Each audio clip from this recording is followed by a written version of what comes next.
بسم اللہ الرحمن الرحیم۔ السلام علیکم، ویلکم ٹو سینٹ سپورٹس۔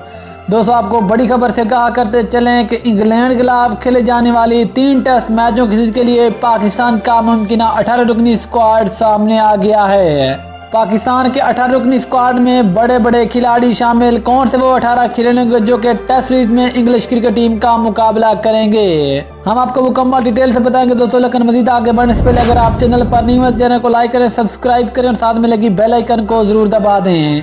دوستو، پاکستان اور انگلینڈ درمیان 3 ٹیسٹ میچوں کی سیریز کا پہلا ٹیسٹ میچ 1 دسمبر سے شروع ہوگا اور ان 3 ٹیسٹ میچوں کی سیریز کے لیے پاکستان کا 18 رکنی ممکنہ اسکواڈ سامنے آ گیا ہے۔ دوستو، آپ کو بتاتے چلے کہ پاکستان کے 18 رکنی ممکنہ اسکواڈ میں number 1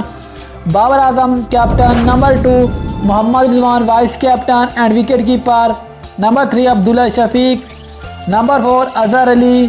number 5 Faheem Ashraf, number 6 Fawad Alam, number 7 Haris Rauf, number 8 Hasan Ali, number 9 Imam ul Haq, number 10 Muhammad Nawaz, number 11 Naseem Shah,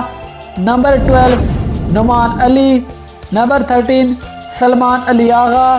number 14 Pakistan کے سابق کپتان اور وکٹ کیپر سرفراز احمد، سعود شکیل، محمد وسیم جونیئر،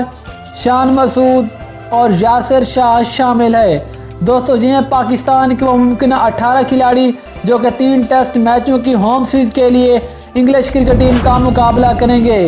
یاد رہے کہ پاکستان کے فاسٹ بولر شاہین شاہ آفریدی ایک مرتبہ انجری ہو چکی ہیں اور وہ انگلینڈ کے خلاف ہونے والی 3 ٹیسٹ میچوں کی سیریز کے لیے پاکستان کے ٹیسٹ اسکواڈ کا حصہ نہیں ہوں گے، اور ذرائع کے مطابق شاہین شاہ آفریدی کی جگہ محمد وسیم جونیئر کو پاکستان کے ٹیسٹ اسکواڈ میں شامل کیا جائے گا، اور یہ ذرائع کے مطابق وہ 18 کھلاڑی جو کہ پاکستان کے ٹیسٹ اسکواڈ کا حصہ بنیں گے۔